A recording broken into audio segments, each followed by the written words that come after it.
오늘 우리에게 주신 하나님의 말씀 보도록 하겠습니다. 다니엘 9장 20절로 27절 말씀입니다. 생명의 샘가 2월 4일 금요일 말씀 하나님의 응답과 이른 일에 함께 읽겠습니다. 내가 이같이 말하여 기도하며 내 죄와 내 백성 이스라엘의 죄를 자복하고 내 하나님의 거룩한 산을 위하여 내 하나님 여호와 앞에 간구할 때 곧 내가 기도할 때에 이전에 환상 중에 본 그 사람 가브리엘이 빨리 날아서 저녁 제사를 드릴 때 즈음에 내게 이르더니 내게 가르치며 내게 말하여 이르되 다니엘아 내가 이제 내게 지혜와 총명을 주려고 왔느니라. 곧 내가 기도를 시작할 즈음에 명령이 내렸으므로 이제 내게 알리러 왔느니라. 너는 크게 은총을 입은 자라. 그런즉 너는 이 일을 생각하고 그 환상을 깨달을지니라. 내 백성과 내 거룩한 성을 위하여 이런 이래를 기한으로 정하였나니 허물이 그치며 죄가 끝나며 죄악이 용서되며 영원한 의가 나타나며 환상과 예언이 응하며 또 지극히 거룩한 이가 기름 부음을 받으리라. 그러므로 너는 깨달아 알지니라. 예루살렘을 중건하라는 영이 날 때부터 기름 부음을 받은 자 곧 왕이 일어나기까지 7 이레와 62 이레가 지날 것이요 곤란한 동안에 성이 중건되어 광장과 거리가 세워질 것이며 62 이레 후에 기름 부음을 받은 자가 끊어져 없어질 것이며 장차 한 왕의 백성이 와서 그 성읍과 성소를 무너뜨리려니와 그의 마지막은 홍수에 휩쓸림 같을 것이며 또 끝까지 전쟁이 있으리니 황폐할 것이 작정되었느니라. 그가 장차 많은 사람들과 더불어 한 이레 동안의 언약을 굳게 맺고 그가 그 이레의 절반에 제사와 예물을 금지할 것이며 또 포악하여 가증한 것이 날개를 의지하여 설 것이며 또 이미 정한 종말까지 진노가 황폐하게 하는 자에게 쏟아지리라 하였느니라.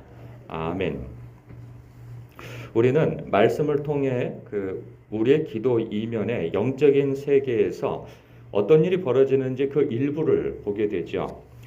다니엘은 민족의 회복을 위해서 기도하게 되어집니다. 예레미야서를 연구하다가 이제 때가 가까워졌다. 이제 하나님께서 70년을 말씀하신 그 때가 가까워졌음을 알고 하나님 앞에 불과 이제 한 2, 3년 내지 한 3, 4년 정도 남아있는 그 시기에 다니엘은 그 일이 속히 일어나게 해달라고 하나님의 약속을 기억하여 그 일이 일어나게 해달라고 간구하게 되어지죠.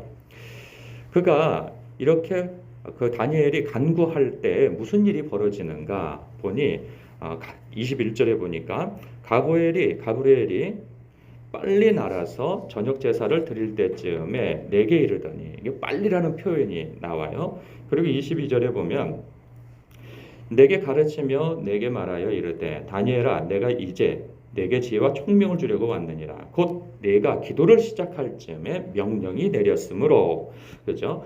이제 내게 알리러 왔느니라. 너는 크게 은총을 입은 자라. 그런즉 너는 이 일을 생각하고 그 환상을 깨달으라. 그러니까 하나님의 응답이 속히 이루어진 것을 보게 되어지죠. 이것을 볼 때 우리가 하나님 앞에 기도하고 간구할 때 어떤 일이 벌어지는가? 우리가 영적인 세계를 잘 모르지 않습니까? 그래서 성경을 통해서 일부 가르쳐 주시는 거죠. 하나님의 백성이 하나님 앞에 간절히 기도하고 간구할 때 하나님의 그 영적인 세계에서 하나님께서 당신의 백성의 간구를 어떻게 응답해 주시는가, 얼마나 신속하게 움직여 주시는가, 그것에 대해서 우리는 알 수가 있어요. 그런데 우리가 그렇게 하나님 앞에 간구하고 기도할 때 하나님께서 이렇게 응답해 주시는 것에 대한 그 내용도 알 수 있지만 하나님께서 이렇게 자기 백성에 대하여서 은혜를 베푸시고 복 주시기를 원하시며 지키시기를 원하시고 평강 가운데 그러한 은혜를 베푸시기를 원하시는 그 마음은 모든 하나님의 백성에 대하여서 동일한 마음이실 거예요. 그런데 하나님의 백성이 은혜를 베푸시고 복 주시고 지키시고 그 평강 가운데 임하게 하실 때 성도에게 있어서 가장 중요한 것은 무엇인가? 하나님 앞에 어떤 일에 중요한 일에 그 어떤 은혜를 받을 때 하나님께서 요구하시는 바는 회개라는 거죠. 회개. 여러분 우리가 그 삶의 신앙생활에 임상적으로 경험하는 바도 그렇습니다. 하나님께서 어떤 특별한 은혜를 부어주실 때에는 틀림없이 우리가 회개하게 되어진다는 거예요. 영적인 체험을 할 때 여러분 기억하십니까? 그때 어떤 영적인 체험을 강렬하게 하고 하나님의 그 은혜와 체험을 경험할 때 보면 틀림없이 회개를 하게 되어진다는 거예요. 그래서 우리와 하나님과 어떤 영적으로 막혀떠 있는 그 모든 담을 그 회개 기도를 통해서 다 씻어버리시고 그리고 무너뜨려 버리신다는 거죠. 그 막혀 있는 것을 무너뜨리고 하나님께서 어떤 은혜를 부어주신다는 거예요. 그런 면에 있었을 때 우리가 기도줄이 막히고 그리고 어떤 은혜가 이 막힌 바 되어져서 우리의 영혼에 어떤 갈급함이 있고 어떤 소원하는 바가 일어날 때 보면 하나님께서 우리에게 회개를 요구하신다는 것을 우리가 좀 직감할 필요가 있다는 것이죠. 그런가 하면 이 가브레 이게 남의 이름이라 외국 이름이라 발음하기가 쉽지 않네요. 금방 가브리엘. 이 가브리엘이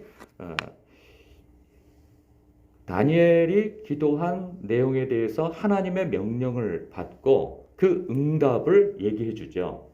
그러면서 내가 지혜와 총명을 주려고 왔다 네게. 그러면서 그 지혜와 총명, 하나님의 그 영적인 지식을 알려주려고 오는데 그 내용에 대해서 이렇게 얘기를 합니다. 먼저 24절에 전체적인 내용을 한번 얘기해줘요. 내 백성과 내 거룩한 성을 위하여 이른 이레를 기한으로 정하였나니 허물이 그치며 죄가 끝나며 죄악이 용서되며 영원한 의가 드러나며 환상과 예언이 응하며 또 지극히 거룩한 이가 기름 부음을 받으리라. 우리는 이 말씀을 보면서 들으면서 직감되어지는 게 있어요. 우리 그리스도인들은 지극히 거룩한 이가 기름을 받으리라. 기름 부음을 받으리라. 지극히 거룩한 이가 누구겠습니까? 예수 그리스도죠. 예수 그리스도임을 우리는 알게 되어져요. 근데 이때하고 지금 다니엘 시대와 예수님께서 기름 부음을 받으실 그 시대와의 그 시간차는 굉장히 깁니다.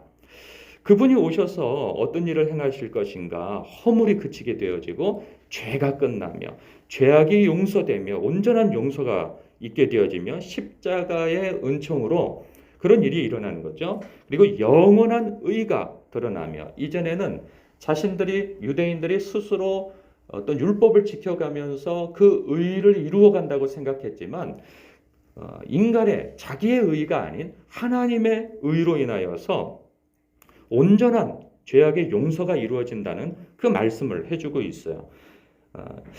이것에 대해서 직감은 가는데 여기 보면 이른 이레를 기한으로 정하였나니 그럼 이게 언제 일어날 것인가? 앞으로 이른 이레 이후에 이 지극히 거룩한 이가 오셔서 이 온전한 죄의 용서를 해주실 것이다. 이 말씀을 하고 있는 거죠.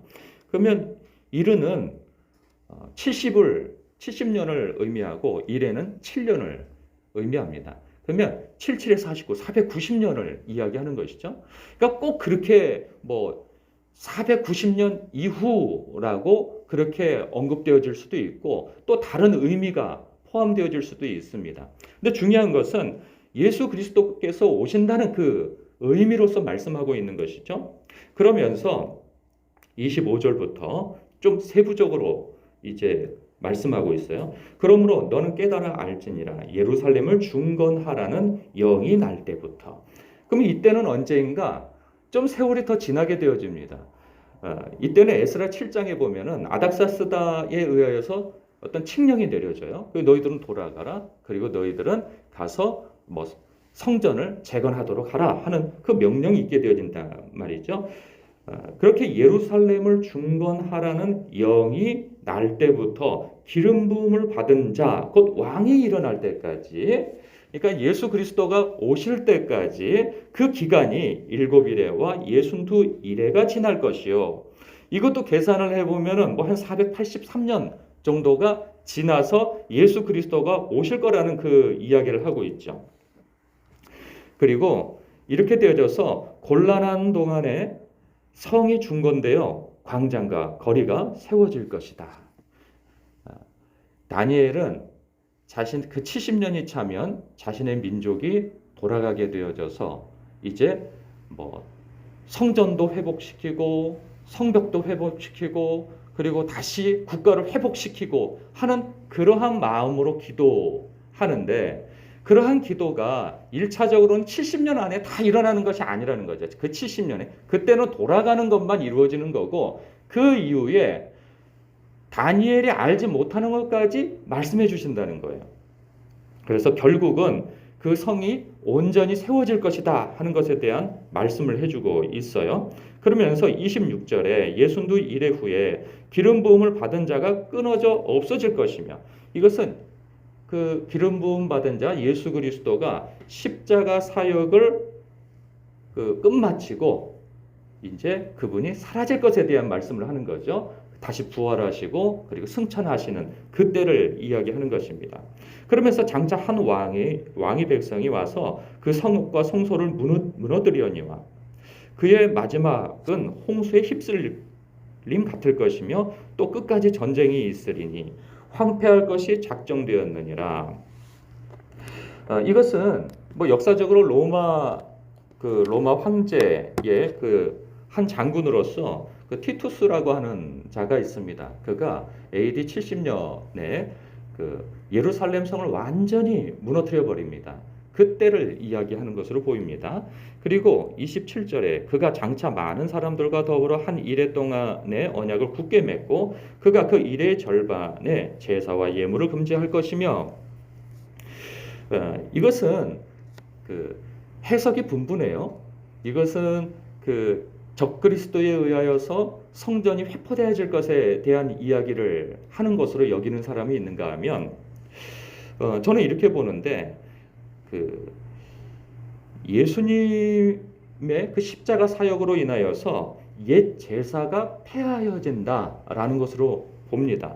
그렇게 해서 그 이전에는 성전 제사를 통하여서 하나님께 나아갔다면 이제는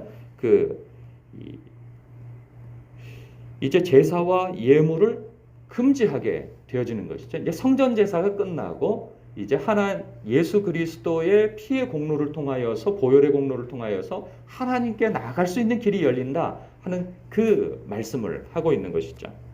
그리고 그 이후에는 이제 적그리스도에 대한 얘기가 나오고 그리고 그 적그리스도는 결국은 하나님의 심판을 받아 사라지게 되어질 것이다. 그래서 하나님의 온전한 나라가 세워지고 하나님의 완전한 승리가 이루어지는 때가 올 것이다. 그 말씀을 하고 있어요. 여러분, 근데 이 이야기를 다 들으면서 저는 이런 생각이 듭니다. 다니엘은 기도하기를 자신의 민족이 회복되어지는 것을 그 간절한 마음에 기도를 했단 말이죠. 그런데 하나님의 응답은 다니엘이 생각하는 것 그 이상이에요. 그리고 이스라엘 사람들이 생각하는 것 그 이상이란 말이죠. 이제 불과 70년이 거의 다 찼으니 이제 하나님께서 약속하시는 대로 그 일이 이루어지기를 위하여서 사실 굉장히 자기중심적이고 민족중심적인 기도를 한단 말이죠. 누구나 다 그렇지 않겠어요? 이제 해방이 가까워져 온다면 그 해방을 놓고 하나님 앞에 간구하며 기도하겠죠. 그런데 하나님께서는 그 해방을 넘어서서 그는 단순히 이제 민족이 회복되어지는 것만을 위해서 기도하는데 하나님께서 주시는 그 응답은 더 큰 거예요. 어마어마한 거죠. 여러분, 다니엘은 이 이야기를 듣고 그가 이것을 깨달아 알 수 있었을까요? 그는 완전히 깨달아 알지를 못합니다. 어느 정도는 짐작할 수 있겠죠. 그러나 완전히 알지는 못해요. 이런 생각을 해봅니다. 하나님의 생각과 우리의 생각은 다름을 봐요. 그런 부분은 우리가 이렇게 볼 수 있는 거죠. 하나님께서 복이라고 말씀하는 것은 우리 보통 사람들은 화라고 생각할 때가 많아요. 그리고 하나님께서 이것은 너희에게 화야. 그러니 피해야 돼. 라고 하는 것은 우리는 또 복으로 생각하는 경우가 많단 말이죠. 그러니까 하나님의 생각과 우리의 생각이 너무 다른 것을 봐요. 우리가 기도하는 것보다도 하나님께서 우리에게 더 큰 것을 주시기를 원하시고 또 온전한 것을 베풀어 주시기를 원한다는 사실이에요. 그래서 우리의 많은 기도는요, 주님의 마음을 알려고 하는 것으로 향해져야 한다는 거예요. 그렇지 않으면 우리가 응답을 받아도 그것이 응답인지 무엇인지 알지 못한다는 것이죠. 다니엘도 보면 이게 도대체 무슨 말씀일까? 라는 그러한 생각을 갖게 되어지는데, 세월이 지나고 나면 하나님께서는 사실 다니엘이 기도하는 것처럼 기도하는 그 내용에 다 응답을 해주세요. 이제 몇 년 후면 고레스 칙령에 의하여서 이스라엘 백성들이 고국으로 돌아가게 되어지는 길이 열립니다. 그리고 그 길이 열리는 것뿐만 아니라 또 세월이 지나가면 이제 성전을 재건하게 할 수 있는 길이 열리고요. 또 세월이 지나가고 나면 그 성벽을 그래서 예루살렘이 또 온전하게 세워지는 그 모든 것에 대한 응답이 있지만, 하나님께서 보시고 계획하시는 것은 그 이스라엘 백성이 생각하는 것 그 이상이라는 거죠. 거룩히 지극히 거룩한 이가 기름 부음을 받게 되어지는 그때까지 보는 거예요. 그리고 하나님의 나라가 온전히 세워지는 몇백 년이 지나고 혹은 수천 년이 지나는 그때까지 하나님께서는 보고 계시며 당신의 백성의 온전한 구원을 위하여서 이런 계획을 가지신다는 거예요. 그렇기 때문에 우리는 기도할 때 내 문제를 놓고 간구하는 것도 중요하지만, 우리가 성숙할수록 하나님의 선하시고 기쁘시고 온전하신 뜻이 무엇인지를 헤아려 알려고 하는 그러한 기도의 몸부림이 있어야 한다는 것입니다. 우리가 신앙적으로 초년생일 때에는 내 문제만 놓고 기도할 때가 많죠. 그러나 우리가 기도의 깊이가 깊어질수록 하나님께서 뜻하시는 바가 무엇인지를 알려고 노력해야 한다는 거예요. 그럴 때 우리는 결국 하나님의 영광을 위한 그러한 삶으로 부름받은 거 아니겠어요? 우리는 다 처음에는 하나님이 내 영광을 위해서 존재하시는 분처럼 여기고 기도하지만, 시간이 지날수록 우리가 깨달아야 하는 것은 무엇이냐면, 나라고 하는 존재가 하나님의 영광과 하나님의 의를 위하여서 부름받았다 하는 사실을 알아야 한다는 것이죠. 그럴 때 우리의 기도가 하나님의 뜻대로 기도하게 되어지는 것이고, 그리고 하나님의 뜻대로 우리의 삶이 순종하는 삶으로 나아갈 수 있다는 사실입니다. 오늘도 우리가 하나님 앞에 기도할 때 우리에게 복 주시기 원하시는 하나님 앞에 우리가 무엇인가 막힌 담이 있다면 그 막힌 담을 허물기 위하여서, 은혜 받기 위하여서 회개의 기도가 선행되어져야 할 것이며, 그리고 하나님의 선하시고 기쁘시고 온전하신 뜻이 무엇인지 알기 위한 기도로 나아가는 것이 우리의 기도하는 사람들의 태도요 마음가짐이라 하는 생각이 듭니다. 기도하겠습니다.